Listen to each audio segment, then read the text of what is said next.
শুরুতে যে ক্যারেক্টারকে দেখি তার নাম সত্যা। সে এই স্টেটের মুখ্যমন্ত্রী হয়ে থাকে। তার রাতে হঠাৎ করে ঘুম ভেঙে যায়, ভেঙে যাওয়ার পরে সে দেখতে পারে রাত 3টা সাড়ে 3টা বাজে।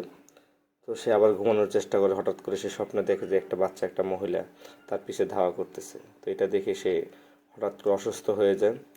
অসুস্থ হয়ে যাওয়ার পরে সে হসপিটালে যাওয়া শুরু করে। হসপিটালে যাওয়ার জন্য অ্যাম্বুলেন্সের সাথে দিয়ে বের হয়। বের হওয়ার পরে সে যে রাস্তা দিয়ে যাচ্ছিল, সে ফ্লাইওভারের উপরে হঠাৎ করে একটা বড় হোল হয়ে যায়। হোল হয়ে যাওয়ার পর রাস্তা জাম হয়ে যায়। জাম হয়ে যাওয়ার পর তাকে 3-4 জন মানুষ ধরে তাকে নিয়ে যাচ্ছে। আশেপাশে পুলিশ, অনেক মানুষ, রাস্তার আশেপাশে মানুষ তাকে টিটকারি করে বলতেছে যে দেখো, নিজে ফ্লাইওভার বানাইছে, সেই ফ্লাইওভার ভেঙে পড়ে গেছে, এখন তারে 4জন মানুষ মৃত মানুষের মতো নিয়ে যেতেছে। এটা শুনে তার খুব খারাপ লাগে। সে যেভাবে হসপিটালে পৌঁছানোর পরে দেখে তাকে অক্সিজেন মাস্ক টাস্ক সব পরানো। হঠাৎ করে তার রিডিং নিউটে চলে যায়। সবাই মনে করে সে মারা গেছে।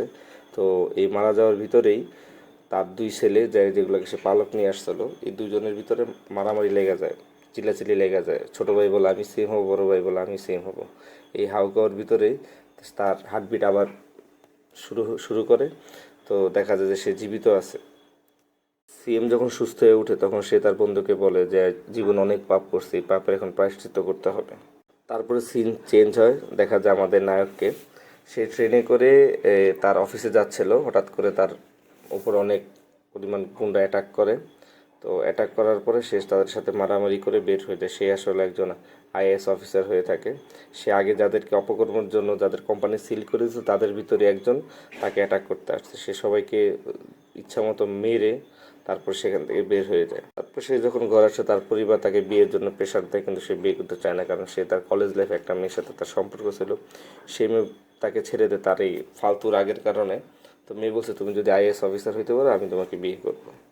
তারপর যে সিএম অসুস্থ ছিল, সে সুস্থ হওয়ার পরে ক্যাবিনেট মিটিং ডাকে। সেই মিটিংয়ে সে বলে যে ঠিক আছে, আমাদের কাছে আর 1 বছর সময় আছে, 1 বছরে আমরা ভালো কাজ করব, আমরা দুর্নীতি করব না, দুর্নীতি করে আর কিছু করব না, 1 বছর আমরা ভালো কাজ করব যাতে মানুষ আমাদেরকে আবার পুনরায় ভোট দেয়। সিএম বলে তোমার যত রকমের সেটিং আছে, যত রকমের সন্ত্রাসী সব বন্ধ করতে হবে। এই 1 বছর আমরা ইতিহাস করব, কোনো রকম কোনো দুর্নীতি অপকর্ম করা যাবে না। তখন তার বড় ছেলে উঠে বলে আমরা তো ভালো কাজই করছি, আমরা এই খারাপ কাজ করতেছি। হ্যাঁ হ্যাঁ, যে ফ্লাইওভার দিয়ে ভাঙা পড়ছে সেই ফ্লাইওভারের কন্ট্রাক্ট তুমি দিছিলে। এই ফ্লাইওভার কন্ট্রাক্টটা যদি একটু দেরিতে ভাঙতো তাহলে তো আমি এতক্ষণে মারা যাইতাম। ভালো কাজ করো, এই সম্পর্কে আমি খুব জানা আছে। 100 টাকার কোনো কন্ট্রাক্ট রিলিজ হয় তখন 75 টাকা খাও তোমরা, আর 15 টাকা খায় হইলো সরকারি অফিসাররা, বাকি 10 টাকা যায় গভর্নমেন্ট সরকারি, বাকি 10 টাকার কাজ পায় জনগণ। তার ছোটো ছেলে এগুলোর সাথে এগ্রি করে না। তার ছোটো ছেলে একজন মন্ত্রী, সে কয় আব্বা আমরা যদি 1 বছরের জন্য ভালো হয়ে যায় মানুষকে আমাদেরকে বিশ্বাস করবো না, আমগুলো আরও কেস মেস করে আমরা আরও ঝামেলায় পড়বো। তার চেয়ে বলো যেমন চলতেছে এমনি চলতে দাও। বলে যে না, এইভাবে চলবে না, আমরা ভালো কাজ করবো, তুমি যদি খারাপ কাজ করো তোমাকে অ্যারেস্ট করে নিয়ে যাক, তুমি ভালো হইলে ভালো হইতে পারবা না তো না। এখন থেকে আজকে থেকেই আজকে থেকে এই পার্টি কোনো খারাপ কাজ করবে না। আইএস অফিসার তার অফিসে আসে, আইসা তারপর সিন চেঞ্জ হয়। সিন চেঞ্জ হওয়ার পরে আইএস অফিসার তারা অফিসে আসার পরে যত রকম কালেক্টর, অফিসার, অডিটর সবাইকে ডাকে ডাকে এক চেম্বারে বলে যে এই এলাকায় যত বড় বড় সমস্যা আছে, যার যার জন্য এই সমস্যা হচ্ছে, তাদের সবাই একটা লিস্ট করো, লিস্ট করে আধা ঘন্টার ভিতরে আমার অফিসে নিয়ে আসো, তাদের সাথে আমি একটা মিটিং করব। সিএম এর ছোট ছেলে যেখানে অবৈধভাবে বালু বের করতেছিল সেখানে যায় তার কন্ট্রাক্টরকে বলে আজকে থেকে বালু বের করে নিষেধ। তো কন্ট্রাক্টর জিজ্ঞেস করে কেন স্যার? কয় আমার বাপ সিএম বলছে এখন থেকে কোনো খারাপ কাজ করা যাবে না, এখন মানতে হবে তোরা দিনের বেলাকে বালু বের করবি না, রাইতে বের করবি। আমার বাপের এবং আমার বাইরে এগুলারে মাইর আমার সিএম হইতে হবে যেমনি হোক। অল্প কিছুদিন আমরা ভালো হওয়ার দেখাবা করবো, সবাই যাতে মনে করে আমরা ভালো হয়ে গেছি। এলাকার সকল সমস্যা যারা করতেছে তাদের সবাইকে অফিসে ডেকে নিয়ে আসে এএস অফিসার।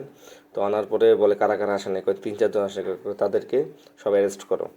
যে লোকজনগুলো এখানে বসে থাকে তাদেরকে বলে আপনারা যত রকম খারাপ কাজ করছেন এগুলো সব বন্ধ করতে হবে, এগুলো করলে আপনারা চলবেন না। সবাই হাসাহাসি করে, বলে না এটা কি কোনোভাবে সম্ভব নাকি? তখন আইএস অফিসার বলে ঠিক আছে বাস রেডি আছে? কয় হ্যাঁ স্যার রেডি আছে, সবাইকে বাসে উঠাও। তখন একজনের চালের গোডাউনে যায় বাসমতি ভীমারাও, তার চালের গোডাউনে যায় থাকে সে সরকারি যে সকল চাল আছে সেই রিলিফের চালগুলো সেই গোডাউন আয় না, এগুলোর ভিতরে পলিশ করে আবার বেশি দামে বিক্রি করে। পরে তার পুরা চালের গোডাউন সিল করে দেওয়া হয়। তারপর আরেকজনের অফিসে যায়, সেখানে যায় দেখে তাদের শপিং মল খুবই খারাপভাবে তৈরি করা, সেখানে ফায়ার ট্রাক ঢুকতে পারবে না, এই জন্য তার পুরা ইটাকে শপিং মলটাকে বোম দিয়ে উড়িয়ে দেয়। পরে বাকি সবাই বলে তোরা কি ভালো হয়ে যাবি না, তোকে অবস্থা এরকম হবে। পরে সবাই ওনার আইএস অফিসারের পায়েটায় দুইটা বলে যে না, আমরা আর কোনো খারাপ কাজ করবো না, আমরা ভালো হয়ে যাব, আর কোনো সমস্যা হবে না। পরে আইএস অফিসার তার বন্ধুর বিয়ের অনুষ্ঠানে যায়, সেখানে যায়, তার বন্ধুরা জিজ্ঞেস করে তুমি বিয়ে কেন করো না, তখন তার লাভ স্টোরি বের হয়। সে একটা মেয়েকে কলেজ লাইফে ভালোবাসতো, কিন্তু ওই নায়িকা সবসময় তাকে খারাপ অবস্থা দেখতো, কাউকে মারতো পিটতো এইভাবে দেখতো। তো এই কারণে সে যায় নিজেকে ভালো ভালো হইতে। তখন তার নায়িকা বলে ঠিক আছে, তুমি যদি আইএস অফিসার হইতে পারো আমি তোমাকে বিয়ে করবো। যখন আইএস অফিসার হয়ে আসে তখন দেখে যে ওই নায়িকা চলে গেছে, নায়িকার আর খুঁজে পাওয়া যায় না। তো আজকে যখন তার বন্ধুদেরকে এই গল্পটা বলছে তখন তার ভিতরে একজন বন্ধু বলে হ্যাঁ আমি চিনি ওই মেয়ে কই থাকে। ওই মেয়ে তোমার পাশের স্টেটে একটা আশ্রমে থাকে। তখন নায়ক তার সাথে দেখা করতে যায়। মন্ত্রীর কথা মতো অবৈধভাবে যারা রেত বের করতেছিল, যারা বালু বের করতেছিল, তাদেরকে আইএস অফিসার পুলিশদের রাত্রে সবগুলো অ্যারেস্ট করে ফেলে ধরায় ফেলার পরে তাদেরকে আর ছাড়ে না। তখন তার কন্ট্রাক্টর এসে মন্ত্রীকে বলে যে আমাদের সকল কর্মচারী লেবারগুলো ধরে নিয়ে গেছে, এখন তাদেরকে তো ছাড়তেছে না। তখন মন্ত্রী বলে ঠিক আছে চলো আমি আইএস অফিসারের অফিসে যাব। কিন্তু আইএস অফিসার একটা মিটিংয়ে থাকে, যে কারণে তার সাথে দেখা করতে হবে। তখন মন্ত্রীকে বলে আপনি বাইরে অপেক্ষা করেন, বাইরে অপেক্ষা করেন তারপরে পরে সে অনেকক্ষণ বাইরে অপেক্ষা করে মন্ত্রী অনেক রাগ হয়ে যায়। তারপরে তার সাথে দেখা হয় আইএস অফিসারের সাথে। আইএস অফিসার বলে ঠিক আছে আপনি লেখা দেন যে এই লোকগুলো আপনাদের, তাহলে আমি ছেড়ে দেবো। কিন্তু মন্ত্রীরা লেখা দিতে চায় না। পরে ঠিক আছে কোর্টে দেখবেন। তখন মন্ত্রীরা বুঝে একজন আইএস অফিসারের ক্ষমতা কতটুকু, বলে যে তোমরা তো শুধু উপরে মাইক দিয়েছিল, আমরা বইলা দিই সেটাই তোমরা রিড করো, তো অতএব আইএস অফিসারের উপরে যাওয়ার চেষ্টা করবে না। তো তাদের ভিতরে একটা সত্যতামি শুরু হয়ে যায়। তখন সে আবার নায়িকার আশ্রমে যায়। নায়িকার আশ্রমে যায় একটা মহিলা, যে শুধু সরকারের কাছে সিএম এর কাছে নোটিশ লেখে, কিন্তু মহিলাটা পাগল থাকে আর কি। কিন্তু নায়ক জানতো না যে এটাই তার আসল মা। তো তারপরে ওই মহিলাকে নায়কের সিএম এর কাছে নিয়ে যায় দেখা করানোর জন্য। তখন সিএম তারে দেখে একদম শকড হয়ে যায়। তখন ওই পাগল মহিলা সিএমকে অনেক গালাগালি করার পরে তার ছোট ছেলে যে মন্ত্রী থাকে সে এসে একদম আইএস অফিসারের কাছে ঠাস করে থাবড় মেরে দেয়। ওই বয়স্ক মহিলাকে ধাক্কা দেওয়ার পর আইএস অফিসারের মন্ত্রীকে ঠাস করে একটা থাবড় মেরে দেয়। তখন মন্ত্রী বলে তুই আমার উপরে থাবড় দিছ। তখন আইএস অফিসার বলে তুই খালি মন্ত্রী দেখে তোর উপরে থাবড় তুলছি, নাহলে এতক্ষণ তোর অ্যারেস্ট করে নিয়ে যেত। তখন ডিস্ট্রিক্ট কালেক্টর বলে আইএস অফিসারের চাকরি চলে যাবে। তো তখন সিএম বলে এই চুপ করো, বলো ওর চাকরি যাবে না। তখন মন্ত্রীরা বলে তুমি সরি বলো ওর কাছে, তুমি ভুল করছো, অনেক বড় ভুল করছো। তখন মন্ত্রী ওখানে সরি বলে চলে যায়, কিন্তু তার ভিতরে অনেক জিদ থাকে। তখন দেখা যায় যে সিএম এর আগের ইতিহাস মনে পড়েছে, ছোটবেলায় কীভাবে এমপি হয়েছে, কীভাবে মন্ত্রী হয়েছে, কীভাবে মিনিস্টার হয়েছে, এগুলো সব মনে পড়ে। সব এগুলা কল্পনা করতে থাকে। এগুলো কল্পনা করতে হতে সিএম আবার স্ট্রোক করে পড়ে যায়। তখন সিএম শুয়ে থাকে হসপিটালে। তখন তার ছেলে তার সাথে চিল্লাচিল্লি করে হ্যাঁ ওই একটা মাত্র বুড়া পাগলের লেগে তুমি আমারে এত বড় মন্ত্রী হওয়ার পরে তুমি একটা সাধারণ অফিসারের কাছে সরি কয়েছো, তুমি এটা ঠিক করো না, এই করো না, সেই করো নাই। তখন তারা ভাব সিএম অসুস্থ অবস্থায় বলে যে ঠিক আছে তোমাকে আমি সাসপেন্ড করে দেবো, আর সেই অফিসারকে আমি সাসপেন্ড করে দেবো, তোমরা দুজনকে আমি সাসপেন্ড করে দিব। এটা বলে দেওয়ার পরে ওইখান থেকে মন্ত্রী চলে যায়। তখন কালেক্টরকে সাসপেন্ড করে দেয়। কালেক্টর তখন বলে সমস্যা না, আমি ক্যালেক্টর ইনস্টিটিউশনের ভিতরে আমি নোটিশ করে দিছি, আমি ক্লিন, আমি আবার অফিসে জয়েন করতে পারবো, কোনো সমস্যা নেই। এটা বলে নায়িকার সাথে কথা বলে সমস্যা কি, এখন যেহেতু ফ্রি সময় আছে আসো আমরা বিয়েটা করে ফেলি। তো তখন নায়ক বলে ঠিক আছে চলো আমরা তাহলে বিয়েটা করে ফেলি। আবার সিএম এর ছোট ছেলে মন্ত্রী হসপিটালে যায়, দেখে তার আব্বা জীবিত হইতেছে। তখন কইতেছে না আমার তো সিএম হইতে হইব। তখন তার বাবা কয় না তোমার আমি মন্ত্রী থেকে বরখাস্ত করলাম, তুমি বরখাস্ত করে দাও। রাগারাগির পর্যায়ে মন্ত্রী করে কি তার বাপ ঘুষা দিয়ে মাইরা ফেলার পরে সে কান্নাকাটি করে অভিনয় করে যে সে এখন সিএম হবে। তারপর আবার তার বড় ভাই এসে বলে না আমি সিএম হবো। তখন তার বড় ভাই কোনো একভাবে জানতে পারে যে তার বাপের তার ছোট ভাই মেরে ফেলছে। তখন সে ভয় করে ঠিক আছে তুমি তুমি সিএম হও। পরে তার বাবার মৃত্যুর যখন লাশ পোড়াবে তখন তার মাথা চাক্কু করতে হবে, তখন সে টাক্কু করতে থাকে। এই সময় দেখা যায় এর ভিতরে ওই মন্ত্রী অর্ডার করে যে ঠিক আছে আমার যে থাপ্পড় মারছে এই জন্য আমি কেস করলাম, যাই আইএস অফিসার অ্যারেস্ট করে নেবে। আইএস অফিসারকে অ্যারেস্ট করে যখন নিয়ে আসে তখন সারা এলাকায় দাঙ্গা চলে, মারামারি চলে। তখন পুলিশ করে কি তার হাতে হাত করার পরে গাড়ির সাথে হাত করা লাগে তাকে ছেড়ে দেয়, যাতে অন্যান্য সন্ত্রাসের সাথে তারা মারতে পারে। নায়কের সাথে মারামারি হয়, মারামারির এক পর্যায়ে তখন সিন চেঞ্জ হয়। তখন দেখা যায় যে যখন সে টাক্কু হইতেছিল মন্ত্রী, তখন সিএমের যে বন্ধু ছিল সেই বন্ধু একটা ভিডিও প্লে করে কয় এটা ছিল সিএমের শেষ ইচ্ছা। তখন ওই সিএম বলে আইএস অফিসারকে আমি এই জন্য সাসপেন্ড করি যাতে সে আমার পরে সিএম হইতে পারে, সে আমার পরবর্তীতে সিএম হবে এবং আমার রাজনীতির সে হল উত্তরাধিকার, তাকে সিএম বানানো হোক, এটা আমি শেষ বলে গেলাম, এটাই আমার শেষ দাবি। শুনে তখন পুলিশরা তাকে ওইখান থেকে বাঁচায় তাকে হেলিকপ্টারে করে নিয়ে আসে। দেখে যে ওইখানে যে যার লাশটা যে মারা গেছে তাকে চিতাতে সাজানো থাকে, সেই চিতার ভিতরে তাকে পোড়ানোর জন্য এই সিএম তাকে বলে যায় যে আইএস অফিসার যাতে আমাকে অন্য কেউ যাতে না পড়ায়। তখন তার ছেলেরা চায়া থাকে। তো তখন ইন্টারভেল হয়, ইন্টারভেলে আমাদের ব্যাক স্টোরি দেখা না, সেখানে দেখা যায় যে নায়ক যে আইএস অফিসার ছিল তার বাবা আগেকার একজন খুব ভালো ছিল, যেখানে সমস্যা হতো সেখানে আন্দোলন করে সব কিছু সমাধান করতো, সব সমস্যার সমাধান করতো। তো আন্দোলন করার পরে সেখানে এই সিএম এবং তার ফ্রেন্ড দুজনই আন্দোলনের ভিতরে ছিল, থাকার পরে তারা চিন্তা করলো যে আমরা একটা দল গঠন করব। সেই দল গঠন করার পরে সিএম দেখে, কিন্তু নায়কের বাবা বলে না আমি পলিটিক্স করব না, পলিটিক্স করলে মানুষের চেঞ্জ হয়ে যায়, রুহু চেঞ্জ হয়ে যায়, টাকা পয়সার নজরে তারা নষ্ট হয়ে যায়, আমি পলিটিক্স করবো না। কিন্তু সবাই জোর করে তাকে পলিটিক্স সাথে দল গঠন করে, দল গঠন করার পরে যখন তারা জনপ্রিয় হয়ে যায় তখন তারা সিএম ইলেকশন করে। সিএম ইলেকশন করতে গেলে দেখা যায় অনেক টাকার প্রয়োজন হয়।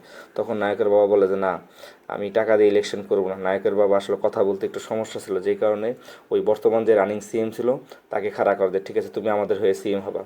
তো পরে সে সিএম হয়, যখন সিএম হওয়ার জন্য টাকার প্রয়োজন হয় তখন নায়কের বাবা বলে না আমি পার্টি বন্ধ করে দেবো, টাকা পয়সা দিয়ে আমি ইলেকশন করব না। তখন এই মনে করেন যে করে কি সিএম যে রানিং এখন সিএম থাকে সে নায়কের বাবাকে মাইরা ফেলায় সে টাকা নিয়ে সিএম হয়। সেই সিনটা তার ওই বউ এবং বাচ্চা দেখতে পারে, দেখে সে বাচ্চাটা হারায় যায়, বউটা পাগল হয়ে যায়। তারপরে সিন চেঞ্জ হয় প্রেজেন্টে, তখন সেখানে আইএস অফিসার সিএম হইতে চায়, কিন্তু ওই মন্ত্রী বলে তুই যে আমার থাপ্পড় দিয়েছিস আমি তোর উপরে কেস করছি, তার মানে সবাই যদি চায় তাও তুই সিএম হইতে পারবি না, কারণ আমি কেস করছি, আমি এই কেস তখন উঠাম যখন তুই আমার সিএম বানাবি। তখন আইএস অফিসার বলে ঠিক আছে তোর আমি সিএম বানিয়ে দিলাম, আমি তো আমার উপরে কেস উঠে না। তখন সে কেস উঠায় না, তখন সে কমপ্লেন ফেরত নেয় না। কিন্তু তারপরে দেখা যায় নায়ক যে আইএস অফিসারের কমিটিতে এটা মেল করছিল, সারা ইন্ডিয়ার মিলায় প্রায় 200-250 আইএস অফিসাররা মেল করে গভর্নমেন্টের কাছে যে এই অফিসারকে আবার যাতে পুনরায় পুনঃস্থাপন করা হয়। তখন এই আইএস অফিসারকে পুনর্স্থাপন করা হয়। তখন গভর্নমেন্ট নতুন করে ইলেকশনের করে, ইলেকশন শুরু হয়ে যায়। সেই ইলেকশনে আইএস অফিসারকেই ইলেকশনের কমিটির হেড বানায় পাঠায়। তখন ওই সিএম 1 ঘন্টার জন্য সিএম থাকে, 1 ঘন্টা পরে তাকে আবার নতুন করে ইলেকশন করতে, সেই কোনো অর্ডিনারি পাস করতে পারে না। তখন আবার করে ইলেকশনের যুদ্ধ শুরু হয়। তখন ইলেকশন অফিসার মানে যে আইএস অফিসার থাকে নায়ক, সে এসে বলে তুমি কোনো অর্ডারে পাস করতে পারবো না, এখন থেকে ইলেকশন শুরু, তুমি কোনো দামের সিএম নেই, তুমি কোনো অর্ডিনারি পাস করতে পারবো না, এখন থেকে তুমি ইলেকশনের তৈরি শুরু করো, ইলেকশন এখন আমি করাবো, কোনো রকম কোনো চিটিং হবে না। তখন ভিলেন যে সিএম হইতে চায় সে করে কি সারা ইন্ডিয়াতে যত রকম খারাপ অফিসার ছিল সবগুলোর টাকা দিয়ে এই ওনার ওয়ার্ডে নিয়ে আসে যাতে সেই ইলেকশনে চিটিং করতে পারে। কিন্তু নায়ক সবাইকে চিনতে পারে, তখন নায়ক সবাইকে বাদ দিয়ে সব অনেস্ট অফিসার এনে ইলেকশন করানো শুরু করে। ভোটারদেরকে যায় বলে আপনারা টাকা নিয়ে কেন ভোট দেন, আপনারা টাকা নিয়ে ভোট দেন না। তখন ভোটাররা বলে যে আমরা তো 5 বছর একবারই সরকার আমার কাছে আসে, আমার কাছে টাকা দেয়, টাকা দিয়ে আমরা ভালো কিছু খাইতে পারি, চলতে পারি, আমরা যদি টাকা না নিই তাহলে আমরা কীভাবে চলবো। তখন নায়ক বলে ঠিক আছে আপনারা 2 হাজার, আপনারা 20,000 টাকা করে নিন। আচ্ছা ঠিক আছে 20,000 টাকা করে দিবে। তখন নায়ক বলে হ্যাঁ অবশ্যই দিবে, আপনারা 20,000 টাকা করে চাবেন। তখন বাধ্যতামূলক সিএম এর 20,000 টাকা করে সবাইকে ঘুষ দেওয়া লাগে ভোটের জন্য, পার ভোটের জন্য। একটা ট্রাক সিজ করে ফেলে, এই ট্রাকটা হলো মন্ত্রী যে হলো ছোট ভাইয়ের বড় ভাই, তার ট্রাক সিজ করে তাকে বলে যে আপনি আর ইলেকশন করতে পারবেন না। ভিতরে যে সিএম এর বন্ধু ছিল সে আলাদা একটা পার্টি তৈরি করে সে ইলেকশন করে। তখন যে ভিলেন যে নতুন সিএম হইতে চায় সে যে নির্বাচন কমিশনের কাছে কমপ্লেন করে যে যে পার্টি এখন ইলেকশন করতেছে তার অপোনেন্ট, সেই পার্টি হলো তার বাপের কমানোর পার্টি, মানে নায়কের বাপের পার্টি, সে তার পক্ষপাতিত্ব করতেছে। কিন্তু নায়ক বলে দেখেন লিগেলি তার আমার বাপ মানা। তখন বলে ঠিক আছে বাপ তো মারা গেছে, মা ডিএনএ টেস্ট করো। তখন তার মা ডিএনএ টেস্ট করতে যায়, কিন্তু তার আগে তখন তার মা বুঝতে পারে এখন যদি আমার ছেলে এটা প্রমাণিত হয়ে যায় তাহলে তো এই সন্ত্রাস তাহলে সেম হয়ে যাবে। তখন তার মা ইউটিউবে ভিডিও দেখে যে কীভাবে তার বডিটাকে একদম ডিস্ট্রয় করে ফেলবে এবং সে মারা যেতে পারে। পরে সে একটা কেমিক্যাল ঘোরানো যে নিজের বডিটাকে ওইখানে চুবায় মেরে ফেলে যাতে কেউ তার বডির কোনো ডিএনএ পাওয়া না যায়।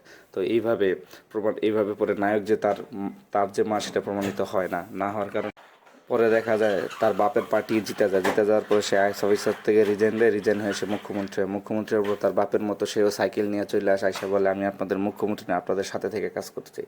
আর এইভাবে নায়ক জিতে যায়, মুভিটা শেষ হয়ে যায়। ধন্যবাদ।